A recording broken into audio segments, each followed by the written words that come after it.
Okay, I'm back with another blog, and this morning I was watching Mike and Mike in the morning for a little bit before I went to work.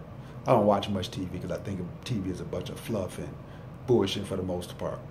But I catch little tidbits here and there just to get a pulse of what's going on in the world. And they were Jamel Hill from His and Hers was on there, and they were talking about the whole thing in Tennessee with Peyton Manning and what went on with him, and college is trying to come up with some way to fix this whole sexual assault and rape things that goes on in college campus, and it goes on in sports, the NBA, the NFL, baseball, etc. And because I don't work for Sports Center or a media outlet, I can say pretty much what I want, and I can speak my mind freely without being worried about consequences. And I think a lot of people in media can't do that. So what I first want to say before I even go into what I'm saying is that no woman or no human being should be subjected to sexual assault, rape, violence, unwarranted violence. I should preface that at all.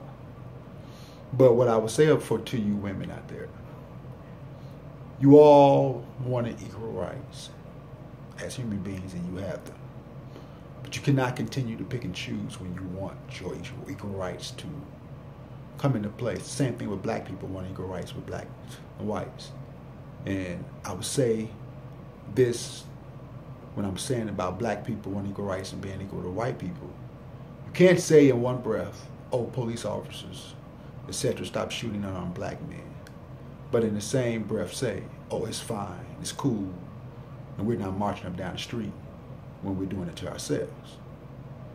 So I say that to say this, so women, you can't run around here and say that you want equal rights when it comes to men, but then when it comes to certain situations, you want to back out, and now you're a woman and you're not as equal or strong as a man. So when it comes to sexual assault and rape, and whether it's pro, high school, or collegiate sports, women, you are responsible for you. No one else is responsible for you but you. And what we need to do as a society is stop trying to hold everyone to a standard or a narrative that everyone didn't create. You can't tell me as human beings and as individuals, we can sit back and say, well, everyone should behave this way, because that's asinine. It's insanity. There are no two people in the world alike. Every person in this world has a breaking point. Some of our breaking points are a little shorter than others, and some are a little longer. And some are right there in between, but we have breaking points. So if I told you women as a whole that, okay, down this dark alley, after 10 o'clock at night, it's like 4 or 5 guys down this alley. These guys have been known to rape, assault women, shoot and kill men, and everything else. If I told you that, and I said you can either go that way to go home, or you can go another way and go home a different way, where you don't have all those problems, which option would you take? Exactly. So when you're going out with these athletes or hanging out with guys, and you only really hanging out with them for status, because they're popular, and because they're on TV, and because they're athletes, and then you assume that they have money. Because a lot of these guys in sports, I'm no 10 on anyone's Richter scale as far as looks, but a lot of these athletes are very, not that attractive. But you know what makes them attractive? Money. Well, I should say the perception of money. And you hang out with these guys, and you drink, or you do whatever, and yeah, that still doesn't give them a right to assault you. But what you are failing to realize is that this is a human being. He's an individual. You don't know how his upbringing or how he thinks or whatever, and his perception of things. So when you put yourself in harm's way, you cannot, in return, put it all on the person who committed whatever act against you, and as if you don't have any blame. And then the media goes off like, well, he should have never did that, or he doesn't have a right. I don't care what happens. No man has a right to put his hands on a woman and this and that. You're right. In all actuality, no one has a right to put their hands on anyone. But we also know there are situations that arise that things happen. So when women go out and they drink and they get drunk, and a guy is able to overpower them or rape them, the guy is wrong, he should be prosecuted. But listen, women, you have to stop taking responsibilities for yourself. You want equal rights. You have them. So you can't say that you'll be equal to a man and then when something goes wrong, you don't want to be equal to a man. Oh, I'm a woman and you shouldn't. And it's the same thing with women hitting men and then the media is saying, oh, a man should never hit a woman. How can you tell somebody how to react to a situation? You can't think for someone else. And if we all thought alike and did everything the same, we wouldn't be human beings or individuals, we'd be drones. And like I said, who came up with this narrative on what's right and what's wrong? We all know murder is wrong, unless it's in self-defense. And if we're talking about murder, the United States kill people on a regular basis all the fucking time. So in all actuality, whenever you pledge allegiance to your flag, you're pledging allegiance to whatever the United States does to anybody, for any rating, babies or whoever in other countries. But you see, you don't sweat that stuff because it's not bothering you. And it's not affecting you and the country. You can continue to go home and be comfortable because you don't have to deal with it. So what happens is when you're watching media outlets, and what most media outlets do, is not news. It's propaganda and it's entertainment. Even the news and yes, they have a job. So it's their job to commit to make controversy, to get us to talk and to tune in and to, have dialogue back and forth and get us up in the uproar and this and that. And I guess if you're into that, that's totally fine. But that's mostly what it is. When they come up to these topics, whether it's sports or, far as, debates and stuff like that, they come up, they sit back and okay, we can say this, and you say this, I'm going to say this, and this is going to start the conversation. That's what it is.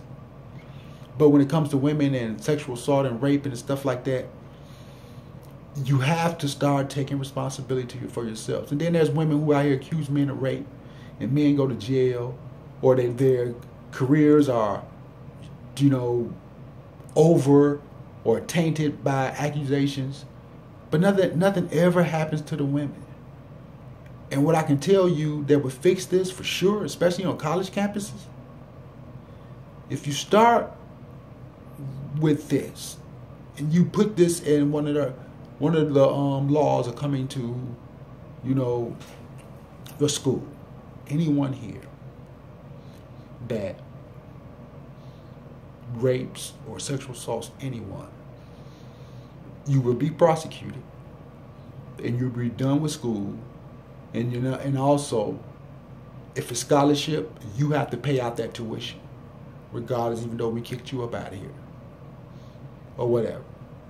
And for women, if you accuse a man of rape and it's not true, the same thing happened to you. You get prosecuted. If it's scholarship, you have to pay out that scholarship. And if it's not, you lose your scholarship and you are not allowed in any other college.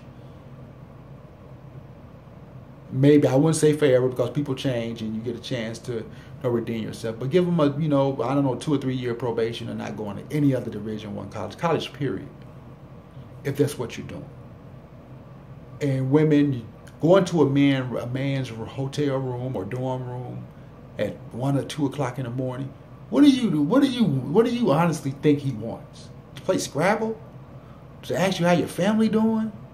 No, he wants sex. I'm a man and I'm telling you that. I'm telling you 95 to 97.9% of the men who invite you to their room at that time of night or whatever, or any time of the day, honestly, they're thinking about sex.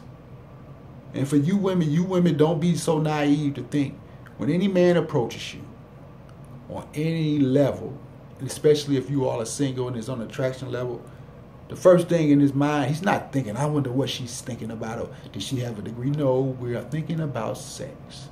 And everything else that comes with that, maybe me falling in love and marry you, all that comes in in the pretense or into the motions of me getting sex, I may fall in love with you. I might meet your family or whatever. If we have sex on the first night and I keep coming back or whatever, so I may fall in love with you. Or if we don't have sex on the first night, and by me trying to get sex from you, I start to find out the things that you're like, okay, you're just a cool person, and then we end up falling in love.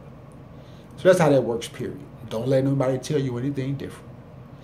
But women, you are responsible for you. So we can't put all the responsibility on a man and say, well, he should know. He shouldn't, and he never should know, because we're individuals and we can know for a fact that we all react differently to situations. So if you really want to start some real dialogue, start there. Start there. The women need to start taking responsibilities for themselves. Everything isn't cut and dry or black and white when it comes to male and female interaction, or interaction, I should say.